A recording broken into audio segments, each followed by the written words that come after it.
Hello, friends, and welcome to The Hanged Man in the Moon. If this is your first time here, welcome. Thank you for coming. I'm pleased to meet you. If you've been here before, thank you for returning. I'm truly honored. Friends, if you are a returning visitor, you've been following along with me, you're probably thinking to yourself, thank God he shaved. So yes, I am now clean shaven again, and I mentioned that I bought two outfits in my previous video. This is one of the two outfits, the colorful one. I've got a more toned down one, but so I decided to wear my colorful shirt today in celebration of a return to life in the world in Iceland, in Reykjavik, Iceland.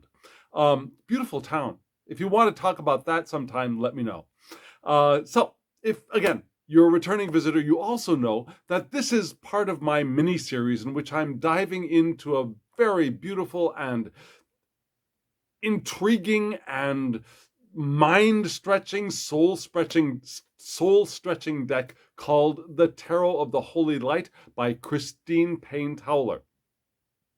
And so what I do every day is in the morning, I pull a card from the Tarot of the Holy Light. And I acknowledge the thoughts and the meanings that come up from me from my background in the Rider-Waite-Smith, the Coleman-Smith-Waite, the Smith-Waite decks, and also the Harris-Crowley, the Thoth decks. Yeah, those meanings I know are there, and when they come up, I acknowledge them and acknowledge that this card probably has a different meaning, or at least highly possibly has a different meaning. And so I try to separate that out, and I try to sit with that card as it is, and then to help me out, I draw three cards from a very familiar Rider-Waite-Smith, Smith-Waite-based deck called the Tarot of the Holy Light. So I pull three cards. One card is the significance of the first card to me that day. The second card is the obstacle to that significance. And the third card is advice. Now, a very typical three-card draw. Significance, obstacle, advice. And then I go through the day. At the end of the day, I look at the guidebook for the Tarot of the Holy Light, see how the meanings intended by the creator match up with or are divergent from the thoughts that I already had. And then I reflect on the day and see how those meanings have revealed themselves for me, whether I was aware of them or not. So that's how I did it, how I do it. That's how I do. And the card for this day, you probably already noticed, was yes, it was the Death card. This is the second time the Death card came up for me. If you've been following along, you've noticed that you probably recall that the Death card came up for me already upright. And we talked about that. The idea of dissolving, to reform into something new, like a butterfly goes into a cocoon and digests itself and then recreates itself and comes out something beautiful and new on the other end of the cycle. So rather than the Smith-Waite meanings of like harvest and cutting off the chaff and those kinds of things, this is more of an alchemical meaning. Today I got this card reversed, and it freaked me out a little bit. Yeah, okay, I'll go. Yes, it did. It freaked me out a little bit. I usually love the Death card, and when it came up upright, I still loved it. But this card worried me a little bit because I've got a mother in the hospital. Not that I'm anticipating death, but, it unsettled me a little bit. So I pulled my three cards from the Lightseer's Tarot, and let me show you those cards right now.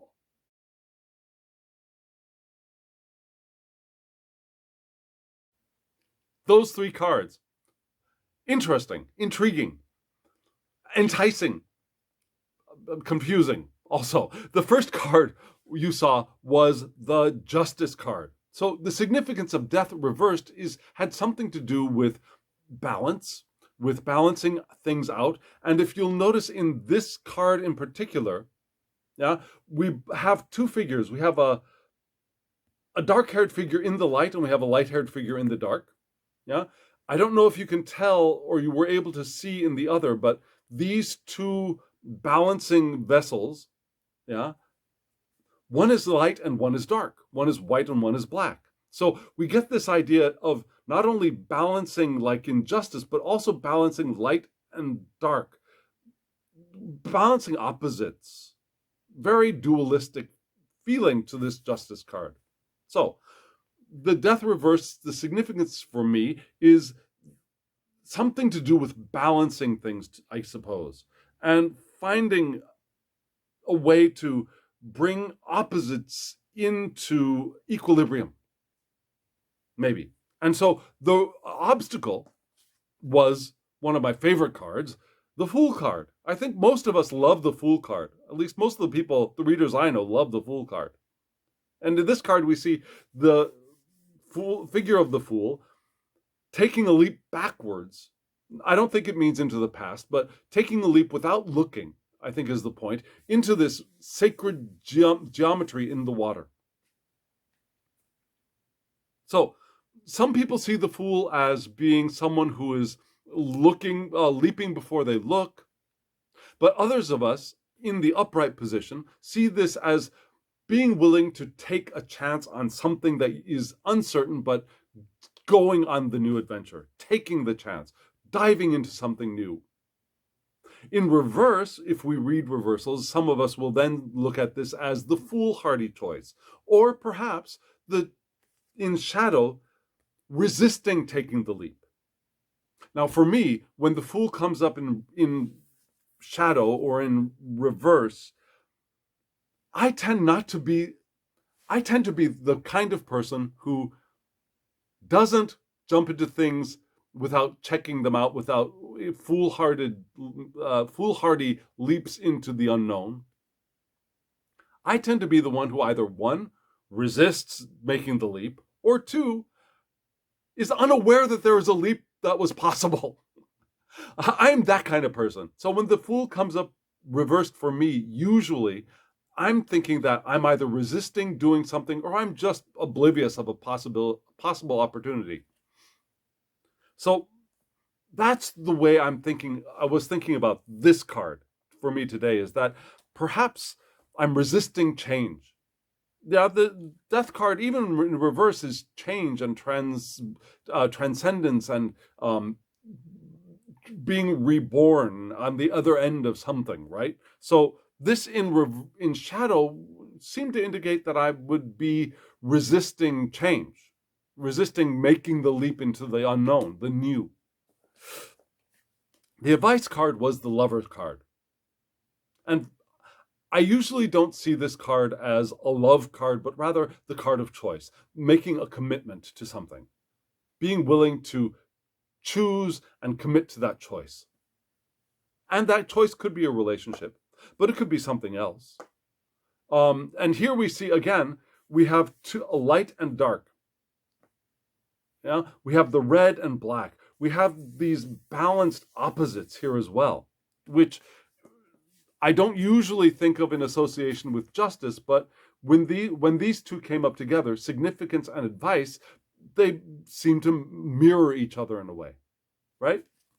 So I lived my day. I made that choice, and I made that choice. I selected the cards, I sat with them, and then I lived my day. And before I get into what the day actually was, let me read the description, or part of the description, from the guidebook for the Tarot of the Holy Light. This one.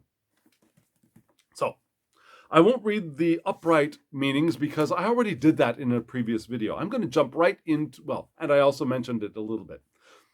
I'm going to jump right into the reversal and only read a bit of it. I'll read one paragraph because I think it gives the essence of the reversal meanings in a nutshell. Two meanings in a nutshell. Here we go. When the death card comes up reversed, you might be facing the paradox of being rejected by the pruner's hook. So Okay, I'll keep going. All those around you have been felled or have transcended, but amazingly, somehow you remain. You have You remain. This can leave one feeling hollow, full of ghosts, even riddled with survivor guilt and wordless shame. Even if the incoming change is absolutely necessary and healthy right now, some people will become riveted by grief and loss, finding it difficult to let go and move forward into life again. Clinging to a devitalized past leaves one empty and exhausted, stripped of the motivation and identity from which to build a future. So from that paragraph, I see two different meanings. One, survivor guilt. One, being so clinging so much to I won't say past, because past doesn't exist. A present that is ready to dissolve, but being so attached to it, so used to it, you're unwilling to go through the process of transformation. So we got both of these. One, survivor guilt, the one who's left standing when everybody else has been chopped down, or one who is, like I mentioned, the possibility, resisting change to the point of being attached to a dead carcass. So, what was my day today? My day today was interesting, not bad, interesting, good. So I woke up. There's a large Lutheran church. I would call it a cathedral. I'm not exactly sure it is a cathedral, but after breakfast, I went over there. Beautiful building, and very apparently world famous. I went over there, looked at the outside, and noticed it wasn't going to open until after I should be at the hospital to see my mom. After I wanted to be at the hospital to see my mom. So I looked at the time, the schedule more closely, and I saw that it was open after dinner. Perfect. So I decided I would go to the hospital, spend the day with my mom, come back, have dinner, and then go to the cathedral. Perfect plan. Actually, that's what I did, but a perfect plan. So I came back to the hotel, my hospital hotel, and then I went to the other hospital to see my mom, spent the morning. She was okay. She wasn't as good as I had hoped she might be. She wasn't as recovered as compared to some points of yesterday, but she was okay. She was having a lot of trouble with an IV line, and she's got weak veins. You put do you know what a cannula is? Cannula is the tubing that goes in the vein that keeps the vein open so that an IV can be attached and drugs or saline solution or glucose can be pumped in. My mom's veins are very weak, so they're difficult to find. When you find them and you get a vein that works with a cannula, if you don't keep pumping things in steadily, the vein will either close or clog up. And so you try to reopen it, it's very painful for my mother.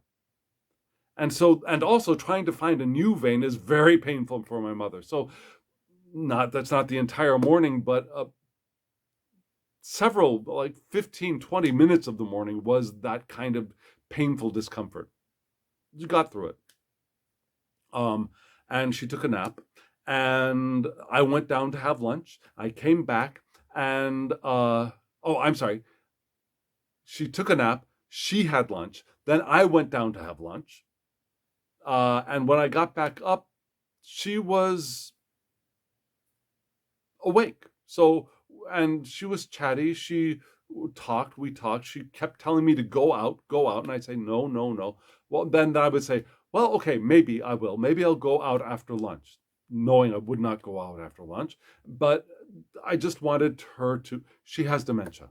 So rather than fighting with her or struggling with her about something that she will forget about anyways, just saying, yeah, I'll probably go out after lunch and things are settled and we can move on. So I came back after lunch and we chatted, and she seemed okay. Weak, but okay. And then she took a nap, and while she was taking a nap, I decided to go out and get some water and go to the bathroom, because when I'm with her, I have to be fully suited up with mask, visor, gloves. I can't take the mask off. I have to be, to keep her healthy, I have to be completely covered and shielded. So I went out to get some water and go to the bathroom. When I came back, I forgot one thing. After lunch, I came back. And my mother has a second bed, and she has a roommate in her hospital room. So I came back after lunch, and I noticed that that bed was not only empty, but had been stripped down. And for just a second, just a brief flash of second, I thought, that was the death card? Did my mom's roommate die while I was gone? No, she didn't die. She had been discharged. But there was that brief moment of, oh my God, did somebody die? So I went down to lunch. I went down to lunch. I came back. That happened. My mom took a nap. I went out to get water. I came back. And now this was a shocker. My mom was sitting at the window in a chair, which means she had gotten up. She had moved a chair over to the window by herself and sat down, all of her own volition and with her own will and her own willpower, which is a pretty large leap compared to where she had been yesterday and definitely the day before. She can get up and walk with support, support of somebody or support of some kind of walking device, but getting up, moving another chair to a position that she wanted to be sitting in and then sitting in it is much more mobility than I had expected or I had seen. And so she was sitting at the window, and I went and sat by her, and we looked out at the window, and she said she wanted to keep looking out the window, and she asked if she could change to the bed by the window. I said, maybe, I don't know. She said, I want to change to the bed by the window. Well, maybe when the nurse comes in. She said, tell the nurse I want to change to the bed by the window. I said, okay. So I thought, this is going a little bit too far, having to bother a nurse just about this thing. But so I got the nurse on the intercom and said, look, my mom wants to move to this emptied bed by the window. Can she do that? The nurse said, okay, after dinner, we could probably do that. We can do that. Not 20 minutes later, a team of two different nurses were wheeling in the wicked dementia queen of the West to occupy the room with my mother. And they were about to put her in that empty bed by the window. And I said, oh, no. The nurse told my mom she could have that bed by the window. They said, well, we don't know anything about that. We're not in this ward. We just have to put this woman in this empty bed. Now, why did I call her the wicked dementia queen from the West? Well, because my mom's dementia is pretty low key, pretty not aggressive, not very angry, determined when she wants something, but she doesn't attack anybody. This other lady, she was walking in. They were wheeling her in, and she was, I'm not going to have it. I'm not going into this room. And this was all in Icelandic, so I couldn't really understand exactly what she was saying, but her body gestures was, I'm not going into this room. And she was trying to wheel herself back, and she was blocking the nurses. Don't touch me. I mean, she was really adamant. At first I thought it was because I had been talking about my mom wanting the bed, but clearly it's not it. She just did not want to be in that ward at all. She didn't want to be in that room. Not because of my mom, just because she was not having any of it. And so I talked to the nurses. I said, no, the other nurse said my mom could have this bed. And they said, well, we can't do it because I said, can't you just strip that other bed and put new linens? They know it have to be disinfected, take too much time. I said, well, can we bring the other nurse in and let's talk about this together? No, we're from another floor. We don't know anything about any of that. We just have to. I said, please, let's just talk. Let's get all of us together and talk about it because this is important for my mom. my mother. Now, let me tell you that usually my first instinct this time was the nurses come in, we have to put this lady in the room. I said, oh, okay, that's too, the nurse said, but okay, I understand. That's what I would have normally done. And I didn't fight, but I wanted everybody to be talking, to be communicating and exchanging information rather than, I don't know, I just have to. So they couldn't get that other nurse in, but after my please, let's try, they came up with the idea. I don't know why this was such a difficult idea, why they didn't come up with it earlier. They'll just move the beds. So my mother's bed, we moved that out of the room. We moved the clean bed into where my mother's bed was, and then we brought my mother's bed into the room by the window. Everybody's happy. So that's how that happened. And then when dinner came, there was a whole big mess up because there were a whole new bunch of nurses who were coming in, and I thought the woman who was coming to help my mom was her nurse, and the person who I thought was her nurse had no idea about her medications. I said, she needs to take these things after her dinner. And she said, oh, I don't know. What about their other medications? And doesn't she have other medications? And I was thinking, you're asking me about my mother's medications? You should be the one advising me about what she has to take. And I should just be giving supplemental advice or supplemental information. And this made me very uncomfortable. So I went out and I talked to we got it all worked out. That woman who I thought was her nurse was not a nurse. She was a student nurse, and her real nurse had not actually come into the ward after the shift change. Everything worked out. I got to my hotel in time to have dinner. I went to the cathedral. I came back, and now I'm here doing this. So, what am I resisting? That's okay. So the things that are coming to mind are, am I having unacknowledged survivor guilt because I'm fine and my mom's sick? Possible. Very, very possible. That could be it.